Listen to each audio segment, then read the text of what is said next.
Here we are again, folks. This is Brother Peter with tidbits from the Word. So proud to be with you today. We're going to do a little bit of self-examination.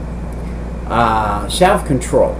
Self-control is a very, very unique thing. We're living in a world today with people who have given themselves over to the devil, and they have no self-control. They blow up at the least little thing. They're not happy about anything. It's amazing that a man can live in a $250,000 house with a $30,000 loan and drive a $70,000 car and come drive home and drive up into the driveway into the carport and get out furiously mad and talk about the way everybody else drove, not thinking about the way he was driving. Let's say this man is wealthy, but he's a defensive driver. And from work to the house has got him so upset that he can't get over it. So he comes in the house, the first thing he does is go to the little bar and pour him a shot. And he said, oh, that's what I needed, calm me down a little bit. And he's furious, he's still furious. But before the night's over, he's inebriated himself, and he's also distanced himself from a family life. So we'll say this man, with all of this wealth and stuff, has a family. But his family doesn't really know him, and he really doesn't know his family. What is the problem? The devil has fooled people into thinking they're okay in their own little world, and they can't see that they're dead and don't know it, and they're headed for hell, and the only thing they're doing is satisfying the flesh. And you cannot satisfy your flesh and God at the same time. Jesus said we must deny the flesh. If you're going to live in this flesh and only support what makes you happy in this flesh, then you're going to deny Jesus. If you trust in the world's riches, 2 Corinthians 1:9. But we had the sentence of death. This man I was just talking about could be any man on any given day in any city or any state or anywhere in the world, and this is the same man. Doesn't have to be rich, can be a poor man, do the same exact thing. Given over to just living for ourselves, and others do not matter. It's only about self. Trusting in the riches, they're uncertain in the first place. This very man that I was just talking about is the man that would commit suicide if he lost his bank account. If somebody, which everybody today out here is punching numbers, they got machines just rolling numbers. One of these days that machine's going to hit that man's number of his bank account, and those people running that machine, that computer, are going to clean that man's bank account out. Bam. I've heard people say, I got too many safeguards, nobody can get that. I got news for you. They're running numbers, and once they click up one number on you, they put in the second phase, and they're running that number. You say, but I got the number 7 zeros, nobody will ever hit that. That machine will hit it one day, and when it does, it'll go click, 7 zeros, that's that man's code. And when it hits that, now they've got your first code and your second code. Now they're going to go to unlock your third one. The safeguard that you don't think anybody is going to know, and that word is necktie. So they punch in words that meet this man's code. And that machine's clicking. It may click a month. It may click 2 months. All of a sudden the word necktie comes across that machine. Bam, they link it right up. John Doe, there he is. So now we've got his bank account number, we've got his access number, And now we know who he is. He's necktie. So they punch in necktie, they punch in the second code, then they punch in the number of the bank. Click. It says access. You have access. Wow.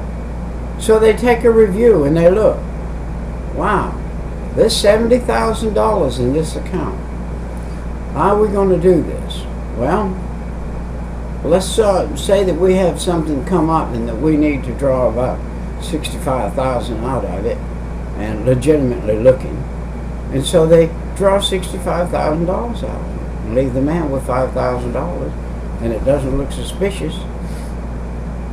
And the next day the guy gets up in the morning and he goes to work and everything, and he's fixing to do a transaction for $10,000, and he goes over there to the bank and he says, I want to draw $10,000 out. And they say, well, sir, you drew that 60 out yesterday. You've only got 5,000 left.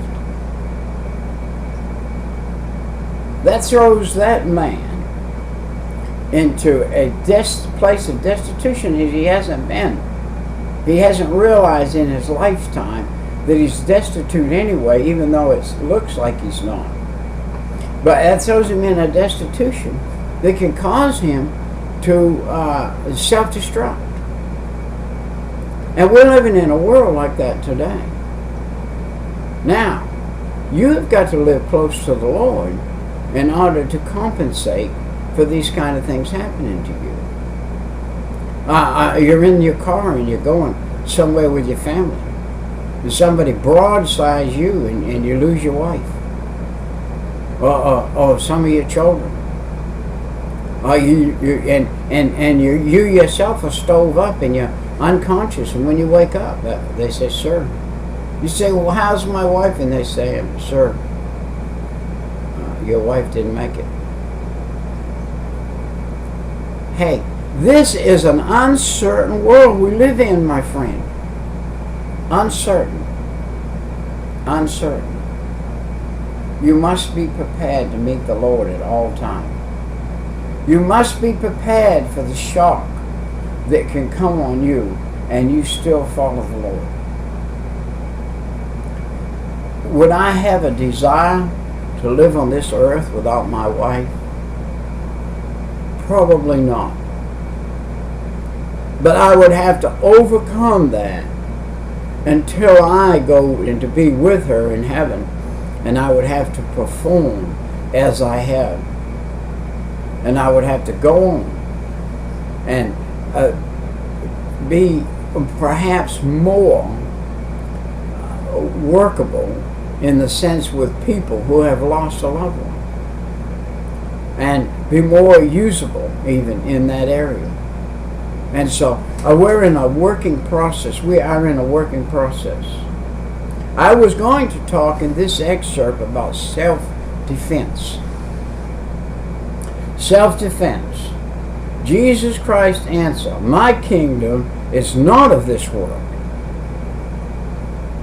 If my kingdom were of this world, then would my servants fight that I should not be delivered to the Jews.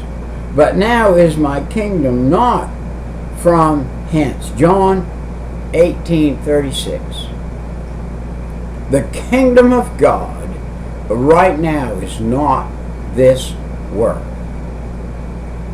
This world was given over to the devil. The power and principality of the air of this world is the devil. Now, if you belong to Jesus, then you are in his world, inside of this world. Now, Jesus walked in this world, yet he was not of this world. He was from heaven. And he came, God had him come and be born on this earth in a fleshly body, so that you and I could see God in the flesh, knowing that when he went to the cross and went to heaven, he said, I will come and dwell in you. And the Spirit of God has come and dwelled in me. And therefore, I have God in me in this wicked world. And He is my protector. He is my one that gives me self-control. Or let's put it this way, godly control. And He's the one that helps me do away with fleshly lust. He's the one that helps me keep my mouth shut when I want to rattle my tongue. He's the one that's going to help me about an hour or so from right now when I face the man over a bad deal and I have to face him spiritually correct. The witness that I'm going to be to him is going to be better than the witness that I gave him the first time I met him and I told him about Jesus. Now I'm going to have to show him how Jesus would act after being treated badly. After this man has allowed us as a person and a company to be treated badly by giving us a bad piece of equipment from a rental place, and we get this bad piece of equipment that costs much grief. And I've got to go face the man, and hey, by the way, he's not going to give me a discount. I'm still going to have to pay him $400, $500 for a piece of equipment that was at best not worth anything unless you knew how to get it running. Unless you really exerted yourself and figured out how to get the thing running so you could use it. And then had to clean it yourself so it would even work. It wouldn't even work right. And so we've got to face these things properly. We could not afford to lose that day. All our days they're programmed until school starts. We're working in a system within a school system, and they gave us the job because they knew we'd get it done. So we had to get this job done, whether we wanted to or not. We had to get it done. Got to get it done in an orderly manner. Now we've got to put some material on the floor that we had done stripped yesterday. We're going to have that thing dry and ready to go in a couple days. And we don't have a couple days to do it either. So, but how are we going to face it? You say, Brother Peter, you're not talking about spiritual things, you're talking about physical things. But these physical things have all in the world to do with your spiritual adaptability. I lived in a world before I got saved. I would have called that man. I would have told him, Mister, you get yourself down here. I don't care if you are 60 miles from here. And you bring me a machine to work, and you do it now. And you get it done. I'm going to have your job. I'm going to call your boss, your company. And I'm going to tell them that they have the worst reputation on this earth to put us in this position. And that's how I was. That's what I would have done. But now I got to go face the man a little bit apologetic in a sense that he has failed. And just tell him politely and calmly that he has failed. But he needs to straighten that up before somebody comes over there and kills him. There are some people today that would walk in there and shoot that man for what he caused us yesterday. The grief and the agony to have to try to work under those conditions with a machine that won't work. So, here we are in a world that is a world within itself and in another world that's a godly world. Now, Jesus walked in this same world. He was cursed by people. He was put on a cross. And he was hung there to die. And he was treated bad. Yet he railed not. He said nothing. Do you know what he said? You know what he said? Let me tell you what he said to the Father. He said, Father, forgive them, for they know not what they do. And then he said a beautiful thing. There was a man hanging on a cross beside him. On two sides there were two men. One of them railed on him and said, if you are that God you say you are, get us both off the cross. But Jesus said, no, I've got to die in order to save you if you want to go to heaven. And the guy on the other side said, hey, Jesus, I want to be saved. How about would you think of us when you go into your kingdom? And Jesus said to him, this day, thou wilt be with me in my kingdom. This day. When that man drew his last breath, his everlasting soul went with Jesus to the height of the earth. With Jesus, walked through hell and preached to the captives of hell and spoke to them. Walked into paradise where the Old Testament saints were and became part of them. And Jesus took paradise and brought it from the height of the earth and took it to heaven and set it down in heaven in the face of the Father. And that's where it is today. That paradise of the Old Testament saints that had died. Who were they, Brother Peter? They were the ones that put the blood on the mantle, on the sides of the doorpost, and on the head of the doorpost when God told them to, the children of Israel. And they died in that case. They died sometime during that period of time, and then went to paradise. Well, how did they get to paradise? That by obedience to God. How do you and I get to heaven now, where paradise is in the presence of God? We ask Jesus to forgive us of our sin, come into our heart, and save our soul. And through this Jesus, the one that hung on the cross for you and I, we can go to heaven when we die. The other alternative is a choice that we didn't have to make.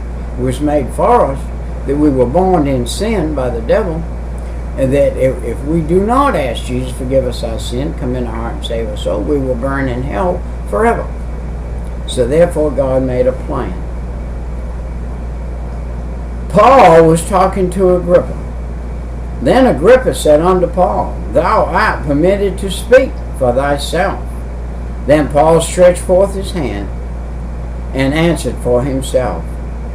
I can see him. He said, I think myself happy. Woo! Here's a man standing condemned by the laws of the land, and he said, I think myself happy, King Agrippa, because I shall answer for myself this day before thee, touching all the things whereof I am accused of the Jews. Acts 26, 1 and 2. And he goes on to say, hey, I am a Hebrew of Hebrews. I am a Jew. I also have a Roman citizenship. And boy, did this wake up Agrippa. Man, here's a man with a Roman citizenship who is a Jew. He undoubtedly is high in the rank. And he was a persecutor of the Christians. He was killing the Christians. And he said, I'm killing them rightfully so, because the law said if they did opposite from what the law said, they were supposed to be stoned to death. But one day I met Jesus on the road to Damascus. He blinded my eyes. He was so bright. And turned me around and showed me that I needed to be one of those Christians myself. So I asked Jesus to forgive me of my sin, come in my heart, and make me one of those Christians. And when he got done talking, Agrippa said to him, Paul, you almost persuade me to be one of them Christians. Y'all, you sound so real that you almost persuade me. And I'll think on the matter. As far as we know, Agrippa never came in to the fold. We don't know that for a fact, but we hope and pray that he did. But here is Paul in his defense. This is a man that spent much time in prison. It was kind of a good thing that he did in a way, because that time he spent in prison, he wrote books, Bible books. He wrote 13 of them. And God made him a way to do it. When he went to prison, he won the jailer to the Lord. If I went to prison today for any reason in particular, which could happen in this day and age, I would be the same witness in the prison I am out of the prison.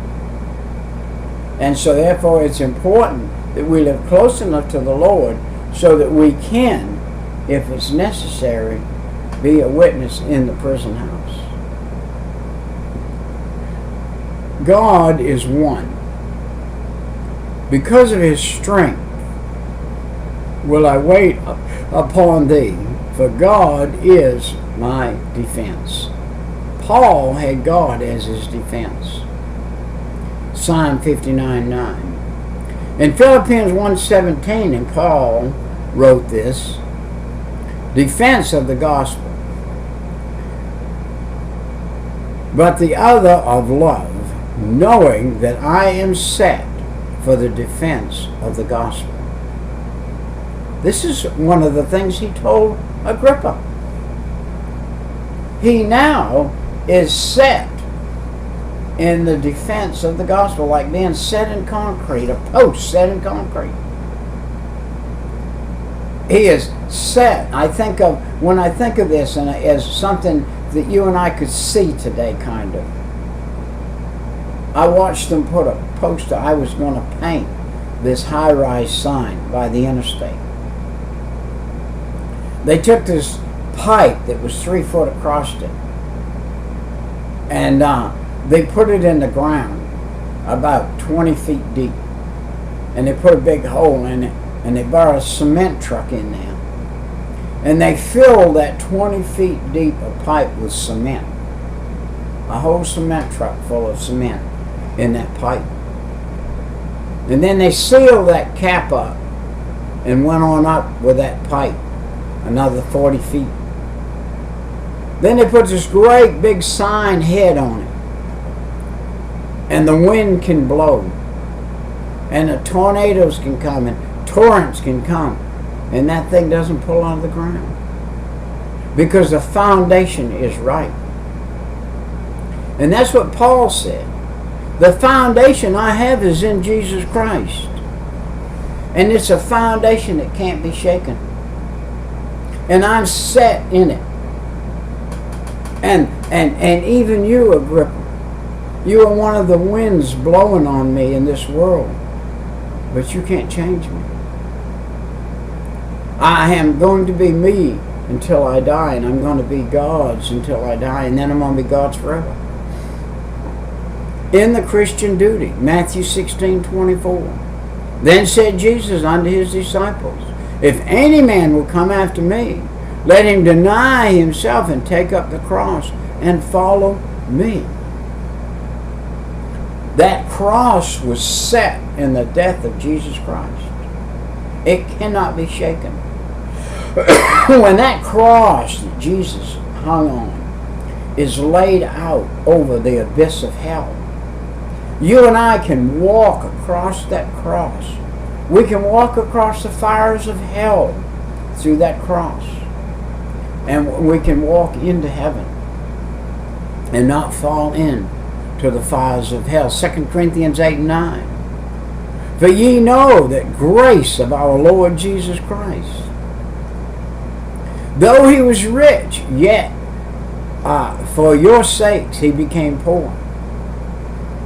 Ye through his poverty might be rich. Because Jesus didn't flaunt the fact that he owned this world.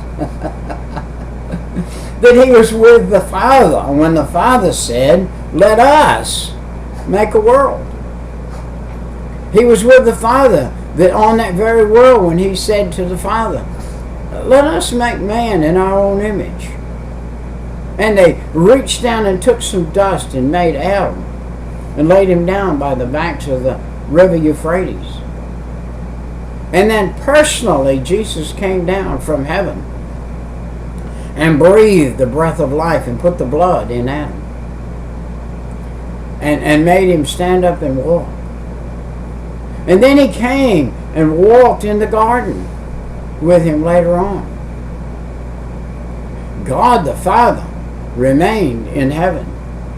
God the Son came and walked on the earth.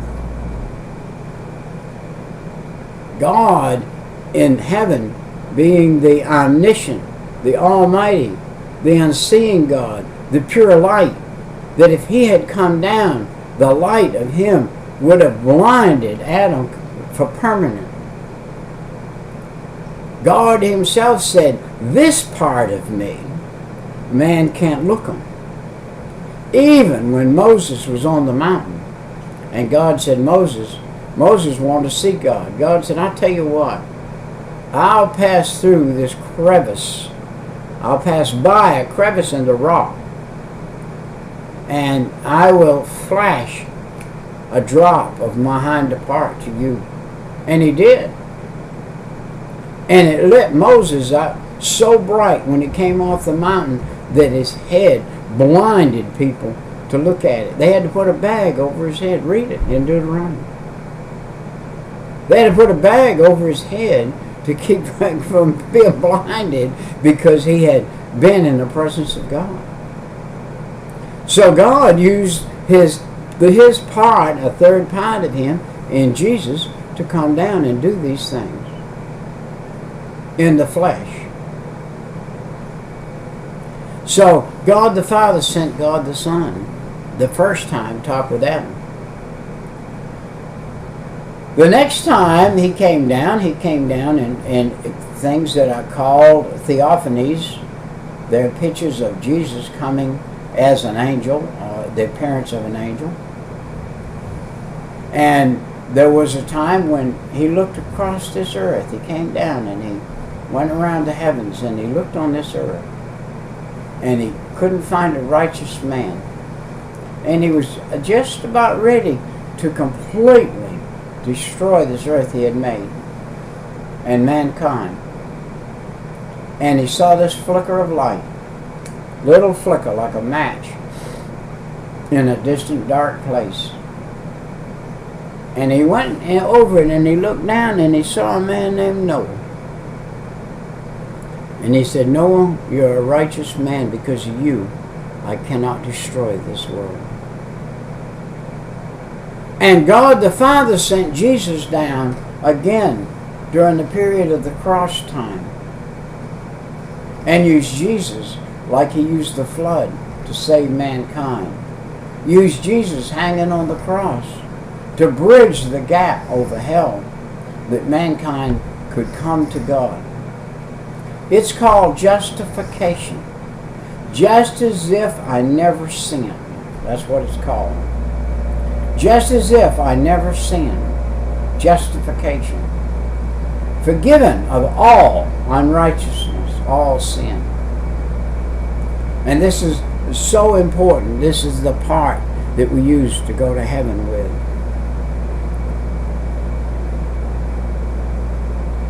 We have the self-defense that Paul had, the example of Christ. For ye know the grace of our Lord Jesus Christ, that through he was rich, though he was rich, yet for our sakes he became poor, that we, through his poverty, might be rich. Could have walked on this earth high and mighty, and it would have only been good for him and not for the whole world. His thought was for the whole world and for every man that enters into the world. Our own works is futile, but the works of God through us in faith. My friend, if you've never said, Jesus, forgive me of my sin, come in my heart and save my soul, you need to do that today.